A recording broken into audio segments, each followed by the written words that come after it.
আপনি বাংলাদেশত কি চাকরি করিছিলেন? আমি একজন এমবিবিএস ডাক্তার। বাংলাদেশে আমি একটা প্রাইভেট হাসপাতালত চাকরি করছি না। কি আপনি ডাক্তারি বাদ দিয়ে আমেরিকা যাচ্ছেন আমার এই ফার্মেসির দোকানে সেলসম্যান হিসেবে চাকরি করার জন্য? হ্যাঁ, দেশের যে কামাই করছি না ওই কামাই তো হয় না, আমেরিকা যাচ্ছি ডবল টাকা কামাই করার জন্য। আচ্ছা ঠিক আছে, মনোযোগ দিয়ে কাম করেন। আমাকে কিন্তু খালি ওষুধ লয়, আর মেলা কোম্পানি আছে, প্রায় 10-12টা কোম্পানি আছে। আপনি এই 10-12টার মধ্যে যে কোনো প্রোডাক্ট বেচতে পারেন, কোনো সমস্যা নাই। আপনি সেটা চিন্তা করা লাগবে না স্যার, আমি সেই মনোযোগ দিয়ে কাম করবো। এখন সকাল 9টা বাজে, এখন থেকে কাম শুরু করে দেন। সন্ধ্যার সময় আমি আসবো, আসে আপনি ক্যাঙ্কা কি বেচলেন আমি রিপোর্ট নেবো, ঠিক আছে? কি খবর রহিম সাহেব, কয়জনের কাছে মাল বেচছেন? স্যার একজনের কাছে। কি মাত্র একজনের কাছে মাল বেচছেন? এটি আরো মেলা সেলসম্যান আছে, প্রত্যেকজন 20-30 জনের কাছে বেচে, আর আপনি মাত্র একজনের কাছে বেচছেন?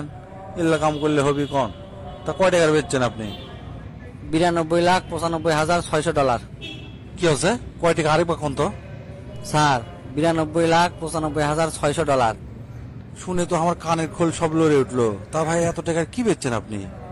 প্রথমে ওই কাস্টমার কাছে আমি ছোট একটা বড়শি বেচছি মাছ ধরা, তারপর কোনো কি একটা বড় আর একটা মাঝারি দুটা বেচছি, তারপর বড় ফিশিং রড আর কয়টা ওই গিয়ার গিয়ার আছে না মাছ ধরার, ওই গিয়ার বেচছি। তারপর আমি তাকে জিজ্ঞেস করলো আপনি কুটি মাছ ধরবেন? তুমি করছে যে সমুদ্রের কাছাকাছি, সমুদ্রের তীরত আমি মাছ ধরবো। তখন আমি কোনো আপনি তো তাহলে নৌকা দরকার, তাহলে আমাকে নৌকা ফ্যাক্টরিতে নিয়ে গেছি, নিয়ে যা ওর কাছে একটা নৌকা বেচছি। তারপর আমি কোনো এই যে আপনি নৌকাটা কিনলেন, এই নৌকা আপনি বাড়ি নিয়ে যাবেন ক্যাঙ্গা করে, নিয়ে আসবেন ক্যাঙ্গা করে। আপনি তো এই নৌকা নিয়ে যাওয়ার জন্য, নিয়ে আসার জন্য একটা ট্রাক কেনা লাগবে। তো এই লোক করছে হ্যাঁ তাই তো। তো আমাকে ট্রাক ফ্যাক্টরি নিয়ে গেছি, নিয়ে যাওয়ার কাছে একটা ট্রাক বেচছি। ট্রাক বেচার পরে আমি কোনো যে আপনি মাছ ধরতে হয়তো যদি রাত হয়ে যায় তাহলে থাকবেন কুটি, আপনি তো তাবু কিনা লাগবে। তো হচ্ছে হ্যাঁ তাই তো। তো আমাকে তাবু ফ্যাক্টরি নিয়ে তাবু বেচছি। তাবু বেচে মোট বিল হচ্ছে $92,95,600। আপনার কথা শুনে তো আমি টাসকি লাগে কেন? একটা সামান্য একটা বড়শি কিনবার আসলে আপনি তা এত কিছু কিনালেন, এটা ক্যাঙ্গা করে সম্ভব? না স্যার, আমি তো বসি কিনবার আসেনি, ওর খুব মাথা ব্যথা করছে, প্যারাসিটামল কিনবার আসছিল। আমি তাকে বুঝানো যে ঠান্ডা মাথায় বড়শিদের সমুদ্র মাছ ধরলে আস্তে আস্তে মাথা ব্যথা ভালো হয়ে যায়, তারপরে এই কাহিনী।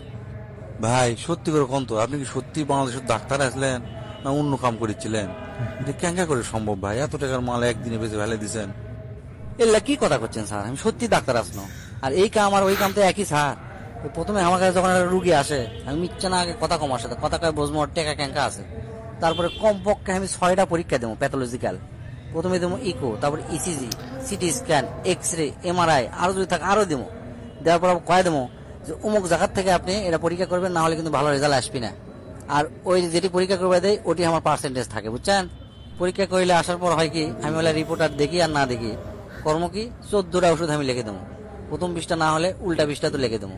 তার মধ্যে 2টা ওষুধ কামের আর 12টা ওষুধ ভুয়া, ভিটামিন এই সেই পাউডার মিশানা এল্লা মিশাই।